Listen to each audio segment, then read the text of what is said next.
Molts esperaven amb ganes que arribara l'últim dimecres d'agost a Bunyol.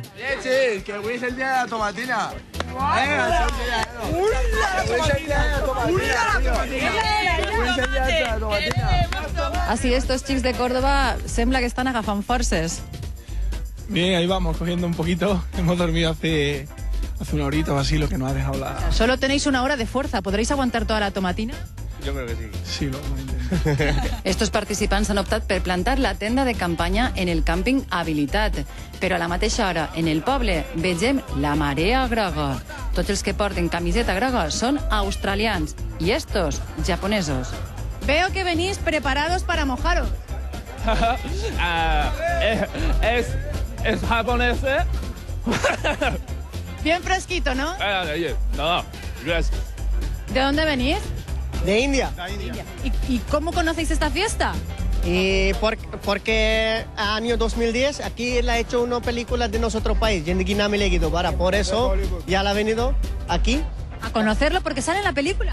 Sí, Zindagi Na Milegi Dobara. Zindagi Na Milegi Dobara. I és que la tomatina desperta gran expectació a estos països, i a Brasil, Corea i Índia. De fet, el 60% dels visitants són estrangers.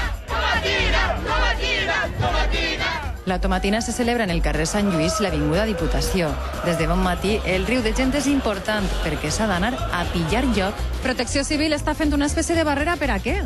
Para filtrar, para que no entre ni vidrios, ni tapones, ni latas. Para que no haya peligro. Exacto, para que no haya ningún peligro, porque cuando se tira el tomate la gente se acacha, coge y lanza. Y en un momento dado puede haber cristal, puede haver un bote, puede haver cualquier cosa y puede lastimar. La seguretat per davant. Sobre todo.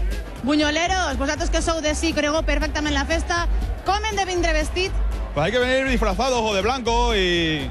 ¿Blanco por qué? De blanco para que luego se note más el tomate y quede más bonito. Y zapatillas de deporte, importante. Las gafas, el disfraz y el flotador que no parte. ¿Y el flotador para qué? El flotador para luego, para poder nadar ahí un poquillo entre el tomate. I també estan els participants retomaqueros que porten la indumentària a joc. Tomaquetes! Que el camió no està ahí! ¿Tú qué eres, la encargada de refrescar a la gent en esta Es que veo que la gente pasa calor y hay que refrescarlos como sea. Desde luego, quina alma més caritativa. Quan falta una hora i mitja perquè comenci la tomatina, vegen com està el carrer. No cap ni una agulla. Menys mal que els bunyoleros saben què vol l'afició. I per si de cas els dels camions es queden sense tomates, no patiu. Els dels balcons van sortidets. Serà per tomates. I per anar calentant, guerra de tomaques entre balcons. Este és l'ambient que es viu, la guerra de la tomaca, la guerra de la diversió. Nosaltres es deixem, però els meus companys d'En Connexió continuen contant-los la tomatina. I continuem parlant de la tomatina, com no? Diversió assegurada, ja ho estan comprovant.